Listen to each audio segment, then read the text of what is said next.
Hozan Cömert got wê tevlê şahiya cejna vejînê ku wê li çardê tebaxê de li bînarê Qendîlê bê li darxistin, bank li hemû hunermend û rewşenbîran kir ku ser mijarên netewî bibin yek da ku li rojhilata navîn ronan sesek din derkeva holê herwiha bank li her kesî kir ku beşdarî pîrozbahiya li bînarê Qendîlê bibin. Ketine demokratik modernite dibêjin artık vesatê şubatır bi çand, huner, edebiyat, rewşenbîriyê û em ê tekoşîna xwe berdewam bikin. Milletê Kurd 2400 salekî İskenderê bezin.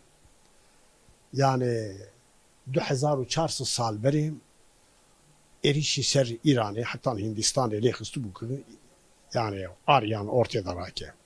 Ev rojî heta roja îro li ser axa me şer heye. Me kesî re şer nekiriye. Lê îro jî werre ye. İcar desthilatdar şer dikin, em zaten milletekî xwezayê girêdayî, tabiatê girêdayî. Milletekî xwezayê girêdayî sankî yani tu dibêjî ji rehma wan çiyan hatiye dünyayê. Ji bo wî jî piştî wanan Romê ketin ve axê, piştî wanan Osmanliyan û İraniyan şer kir, dîsan binningan de em çûn.